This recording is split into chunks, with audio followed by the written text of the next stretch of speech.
It's often very hard to really know what to expect when it comes from something being transferred over to another medium, isn't it?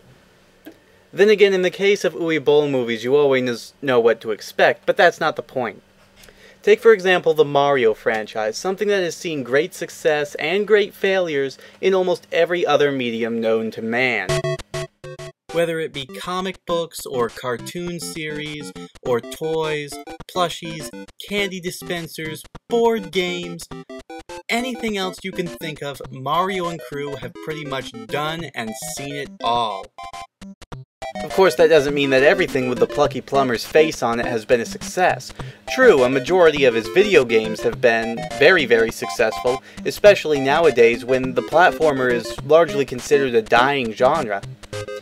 But, for the most part, a few of his games, particularly his educational ones, and most of his television debuts have been pretty underwhelming. Oh, and then there was that thing, you know, that thing that we don't talk about because we want to forget about it. It had Dennis Hopper and Bob Hoskins in it. What was that? Where are we? I got a feeling we're not in Brooklyn no more. They're brothers. They're plumbers. Super Mario Brothers. This ain't no game. That was it. Luckily, that's not our subject for today. No, our subject for today is actually an incredibly rare 60-minute animated cartoon that was released in Japan about a year after the release of the original Super Mario Bros. Game for the NES. And it's weird. But it's Mario. Ladies and gentlemen, I give you Super Mario Bros. The Great Plan to Rescue Princess Peach.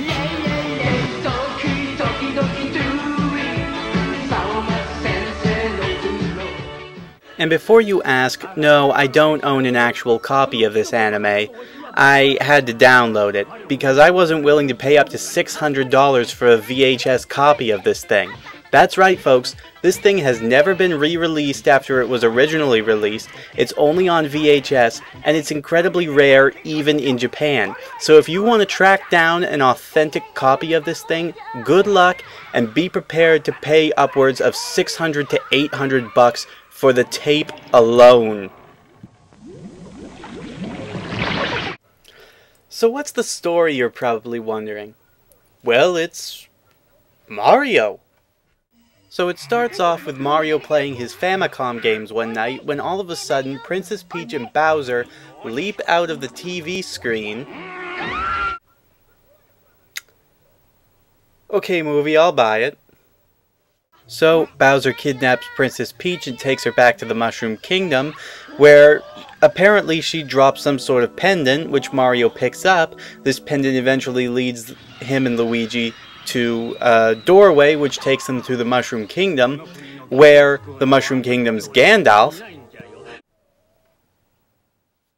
tells them that they need to rescue Princess Peach, and is kind enough to give them a mushroom, a fire flower, and a superstar before sending them out on their quest to, you know, beat up Bowser at the final level. I mean, final castle. I mean, just castle. And for some reason there's this weird caterpillar dog thing that accompanies them on their quest.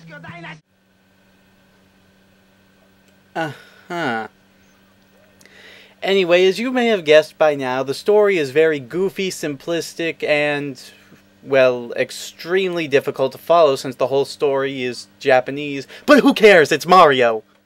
It's actually pretty interesting to note that this 60-minute animated feature actually stays truer to the original source material of the game, albeit making additions here and there to actually make it seem more like a story, than any of the shows or movies that would follow, and actually came much later on than this, like the Super Mario Bros. Super Show, and, you know, that other thing, I think it had John Leguizamo in a starring role, completely raped our childhood image of what Super Mario Bros. Was all about. Super Mario Brothers. This ain't no game. True dat, true dat.